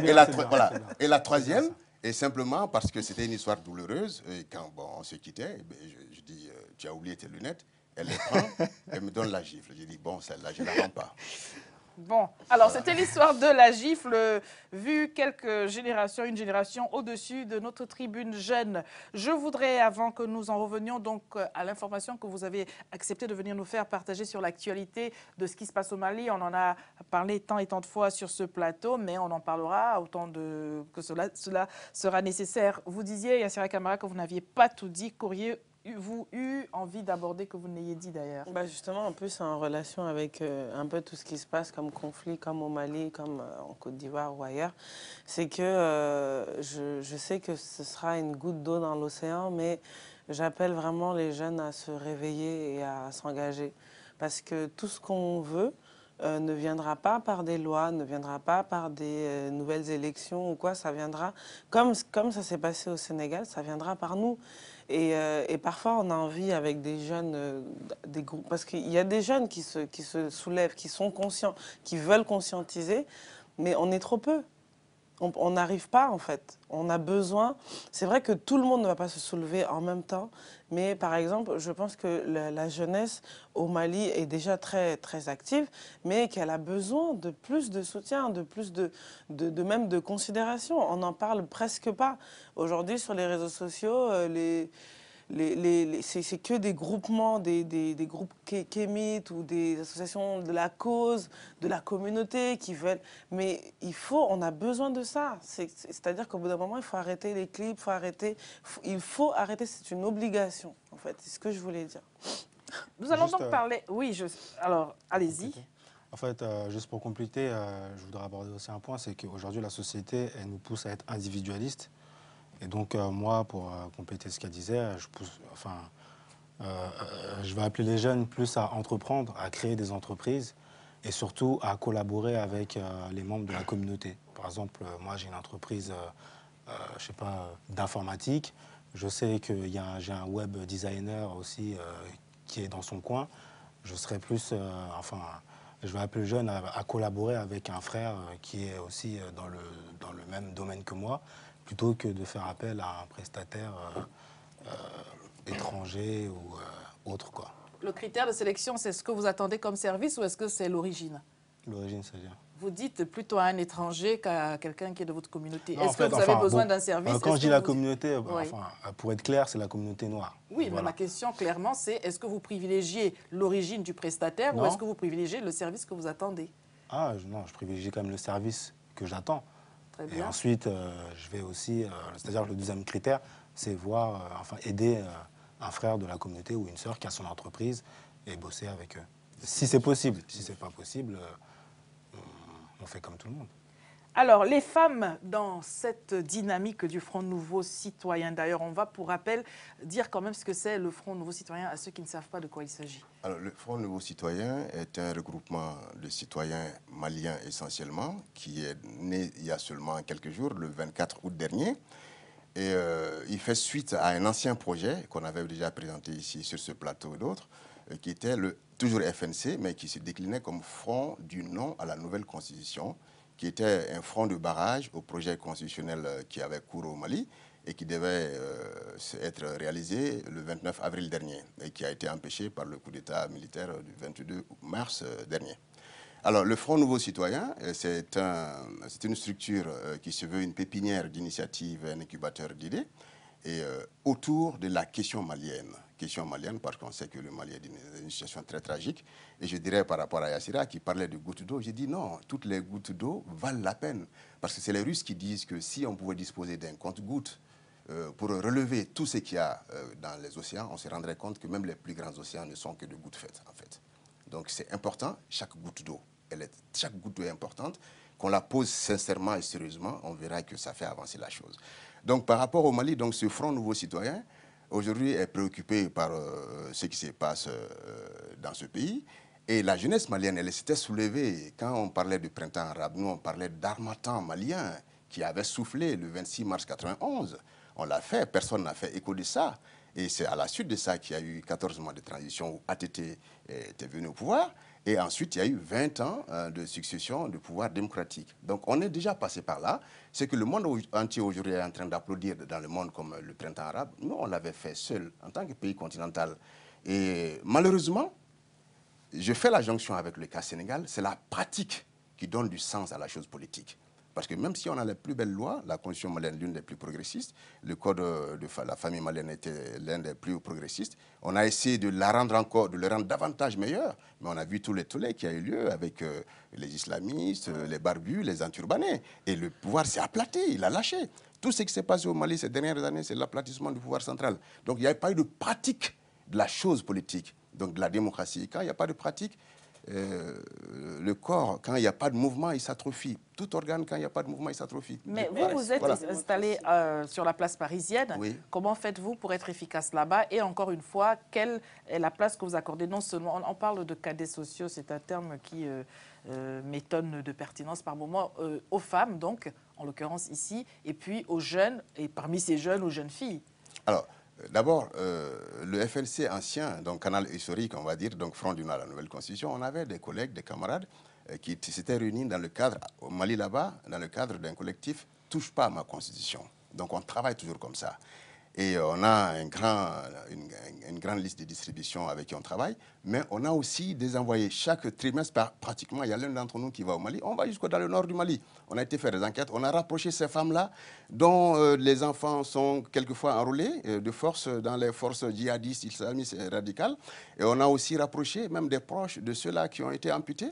On n'a pas pu rapprocher le couple, les parents ou les proches des couples qui ont été lapidés à mort, mais on est en contact permanent. Et d'ailleurs, l'une des plus grandes responsables de notre association, qui est Mariam Cham, a été présidente du FNC, ancien canal historique. Quel avenir pour les jeunes filles, là où on parle de charia, par exemple? Là où on parle de charia, je ne sais pas, parce que je ne suis pas un souteneur ou un supporter de la charia. Mais l'avenir du Mali, convoité par les porteurs de la charia, les jeunes filles, leur place, je peux en parler.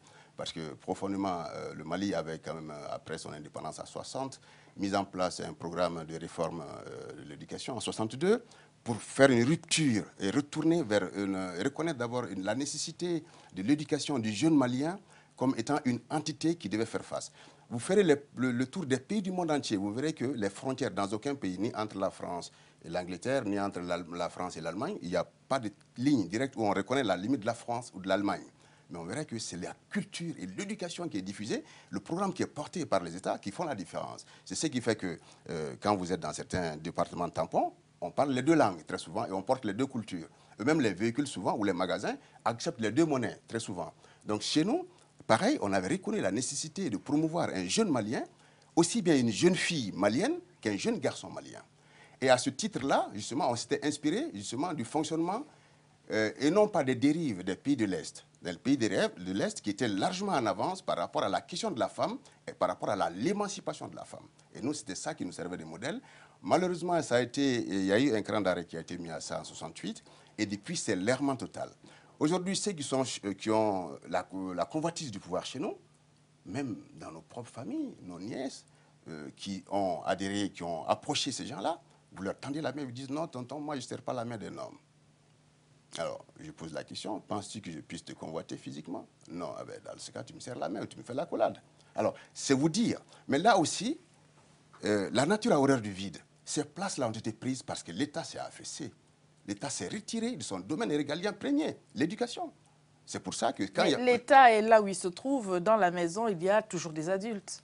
Oui, les adultes. Et ce n'est pas l'État qui vient faire une injonction aux adultes dans une maison en leur disant « faites comme ci, faites comme ça ». Je veux dire, la proximité, l'immédiateté du quotidien, de la vie empirique familiale, elle n'est pas toujours au diapason de ce qui se fait à la capitale, là haut placé. Je suis désolé, cher ami Lady, même là aussi, l'État, c'est l'État qui favorise les politiques d'éducation, même à l'intérieur des familles, qui dit qu'on ne peut pas frapper son enfant, qu'on ne peut pas le punir, qu'on ne peut pas le mettre au pilori. Qui dit qu'il faut mettre les garçons à l'école plus que les filles. Oui, je veux dire que d'abord, il y a l'État qui donne les grands cadres et qui veille, qui donne les moyens pour que ces cadres-là soient fonctionnels.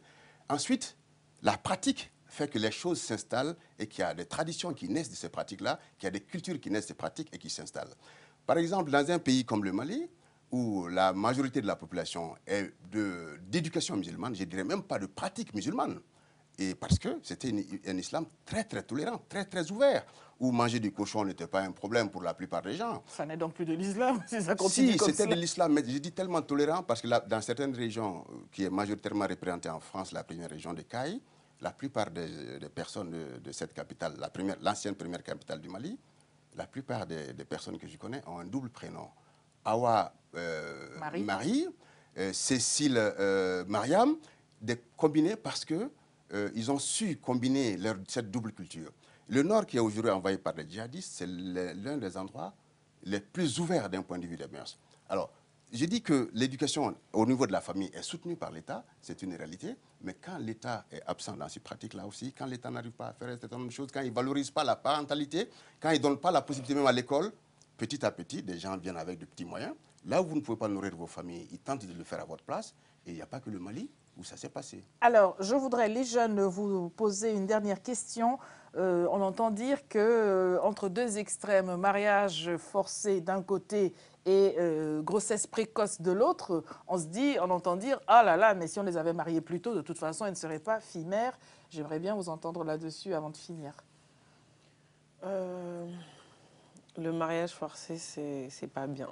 Je ne vais pas m'arrêter là, mais en fait, je ne sais pas quoi. Je sais parce pas quoi qu'on dit répondre. oui, mais c'est parce qu'on ne les a pas mariées quand on aurait dû, qu'elles ont vaqué à leurs petites occupations. Et puis voilà, maintenant elles sont filles-mères, honte, au rage, au désespoir.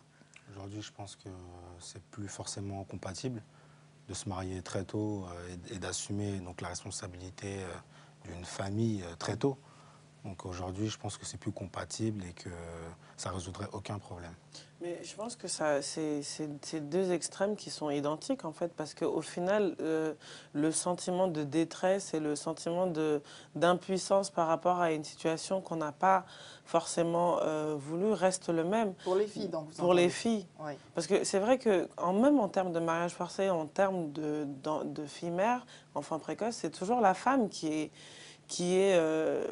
perdante. Même quand le mariage est voulu, soit dit en passant. Pour dire ce qui est quand même. Hein.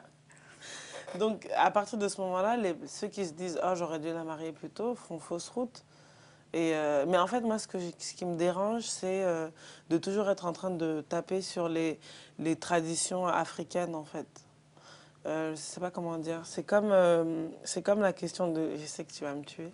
La question de l'excision, en fait. Je ne vais pas dire que je suis pour l'excision, mais je suis contre le fait qu'on vienne toujours nous rabâcher des pratiques sauvages ou des choses qui font partie de nous, en fait, qui font partie de la Pouvoir tradition. mourir parce qu'on est excisé, Non, c'est la parce que tradition, non, et c'est comme ça. je me dis, les garçons sont circoncis. On peut le faire Pensez-vous peut-être à que la l'hôpital. Pensez-vous que la comparaison... Avez-vous entendu quelqu'un Non. décédé de suite de circoncision? Non, c'est pas pareil, mais parce que c'est fait, parce qu'il y a des dérives, parce que c'est fait de manière insalubre, mais... C'est bien de cela qu'il est question. Et est-ce que moi, c'est utile? Non Oui. seulement c'est Alors, pas utile, et je pense que tant que ça existera, il faudra en parler. Hein. Parce que Oui, mais ne pas en parler, ce serait oublier. Être Chéri indifférent. Doumbia, Oui. je voudrais vous laisser finir sur ces aspects-là et puis sur ce qui vous amène. Alors, ça aussi, on a parlé de génération, moi de ma génération. Et donc, les questions, rapport de jeunes filles, jeunes garçons, ça se posait.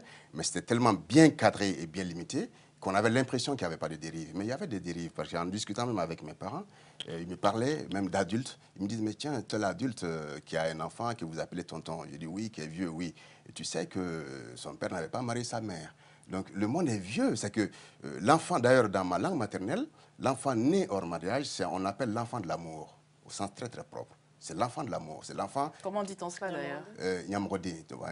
Donc c'est l'enfant qui a été aimé, et dont les parents se sont aimés.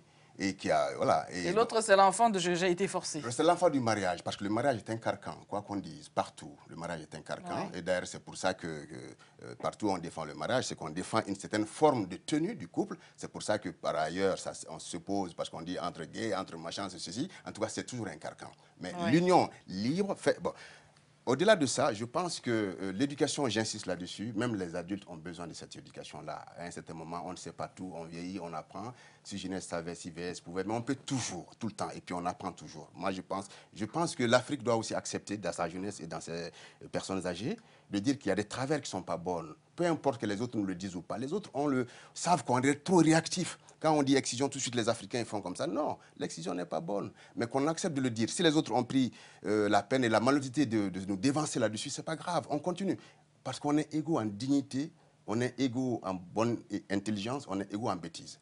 Par rapport au Mali, nous sommes très très blessés justement. C'est pour ça que l'hymne du Mali, c'est l'un des meilleurs hymnes d'un point de vue de son message, parce que c'est l'hymne qui a dit « Pour le Mali et pour l'Afrique, un peuple, un but, une foi » et que la liberté est son drapeau, c'est ce qui est dans l'hymne du Mali. La liberté est notre drapeau. Et le seul but qu'on vise, c'est l'unité. Et c'est pour ça que le Mali avait essayé, non seulement avec la Haute-Volta à l'époque, le Burkina Faso actuellement, le Dahomey à l'époque, le Bénin, le Sénégal, le Ghana, on avait essayé tout le temps de faire des confédérations. Et ce n'est pas par hasard aussi qu'en 1946, il y a eu la naissance du RDA au Mali. Profondément, on est des panafricains. Parce que simplement, on est quand même les héritiers des grands empires qui ont eu lieu dans cet espace-là. Mais avant de finir, que voudrez-vous que nos téléspectateurs sachent de la situation aujourd'hui? J'aimerais que les téléspectateurs sachent que le Mali, il est occupé dans ses 2 tiers, donc 70%, par un groupuscule qui avait voulu... Lancez votre message à ces gens qui nous regardent dans cette caméra. Voilà, donc j'ai envie de dire, de porter à l'oreille de l'humanité entière, que le Mali que vous connaissiez, qui fait 1 240 000 km², est privé de ses 2 tiers aujourd'hui par la faute de frères égarés aujourd'hui qui se sont même complis dans le crime organisé des grands chemins. C'est pour cela que tous, pas seulement maliens, pas seulement africains, mais tous ceux citoyens du monde désireux de la justice et de la paix sociale se mettent ensemble avec les Maliens qui les soutiennent dans la reconquête non seulement de cet espace des 2 tiers du Mali, l'intégrité du territoire Mali, qui est indivisible, mais aussi pour la préservation de la paix dans cet espace. Parce que ces gens, ça fait 2 décennies qu'ils y sont. Ils ont eu le temps de s'installer, de faire des mariages de force, justement, qui ont eu le temps de faire des enfants. Ils ont eu le temps d'ensemencer des mines. Et nous aimerions que l'humanité entière nous aide à porter davantage notre message de paix et de malianité, qui est un profond message d'hospitalité. Alors, revenez souvent. Nous sommes là aussi pour Merci beaucoup. assurer notre fonction première qui est assurer le lien social contre vents et marées. Si vous voulez participer à cette émission, si vous êtes jeune, si vous êtes adulte, engagé à la maison, engagé dans la vie active, c'est votre tribune à vous aussi, indépendamment de votre âge. On ne vous le demandera pas. D'ailleurs, merci à tous les deux jeunes que vous êtes d'avoir accepté de venir vous jeter dans la mêlée, de laisser, de lever le voile un tout petit peu sur vos vie privée. En tout cas, c'était édifiant. Merci beaucoup, Keshari Doumbia. Revenez autant que vous voulez avec les femmes aussi engagées dans cette action. Vous savez bien que nous voulons leur donner la parole absolument.